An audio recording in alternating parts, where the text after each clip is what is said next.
Sindaco, inaugurata la fiera di Godega, ma inaugurata anche una nuova struttura, quella che vediamo alle sue spalle. Che cosa rappresenta? Allora, questa struttura rappresenta la nostra voglia di innovarci e di crescere sempre di più. Crescere per creare nuove opportunità per il nostro territorio, per il nostro comune di Godega di Sant'Urbano, ma credo soprattutto che questa struttura rappresenti un esempio unico e potrebbe essere un esempio replicabile, chissà, anche in altri comuni, e lo auguro ad altri colleghi amministratori che possa replicarsi.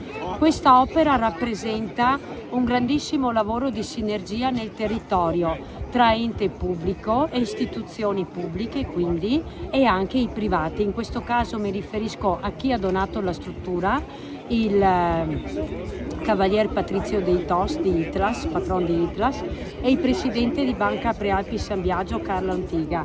Entrambi hanno creduto nella nostra fiera, in quelle che sono le sue prospettive, e hanno voluto aiutare, contribuire con un aiuto non indifferente dal punto di vista economico alla realizzazione di questa stupenda opera che è a disposizione della comunità, ma anche delle comunità limitrofe. È un'opera che può ospitare ogni tipo di evento ed è stata pensata con una serie di particolari affinché possa essere usata tutti i mesi dell'anno, essendo che è dotata anche di un impianto di riscaldamento a pavimento, così possiamo utilizzarla sempre, che sia una rassegna teatrale, che sia un concerto, che sia anche una convention aziendale, aziende che vogliono venire qui a fare le loro riunioni di lavoro, i loro momenti conviviali aziendali e quant'altro, concerti.